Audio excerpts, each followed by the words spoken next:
Good morning, and thank you for this opportunity. My name is LeGate. I'm a longtime member of the broadcast news media in Seattle. I currently reside on Mercer Island.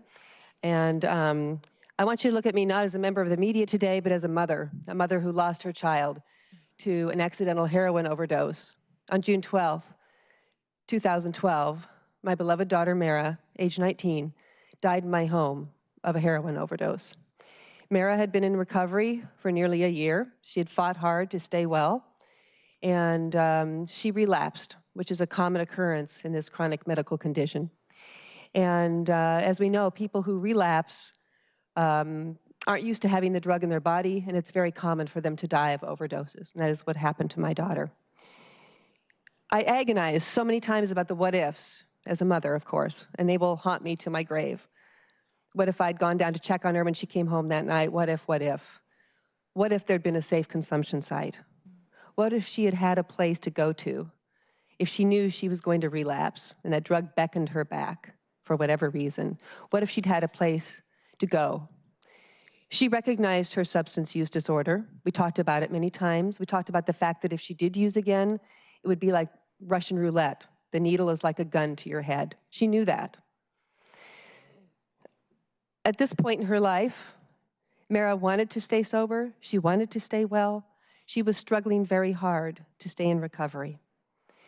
We talked about the fact that rat poison and shoe polish and these kinds of things are found in heroin packets. You never know what you're going to get. It's always a risk. That's why if safe consumption sites exist, if somebody does get uncut heroin or something with contaminants in it, fentanyl, et cetera, they will survive. There are some 100 sites all around the world.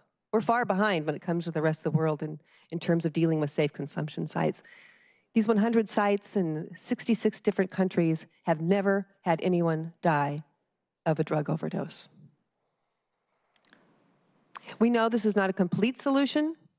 We know, all of us, that this is a very complex problem that's going to require lots of pieces of the puzzle to solve this epidemic. Every day, 174 Americans die of drug overdoses. So where is the urgency?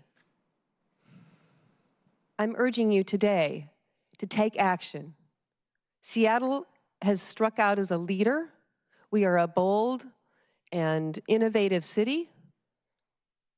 Let's break through all this ignorance and fear and loathing and take our compassion and the science and the knowledge and the results of what we know about safe consumption sites and do something.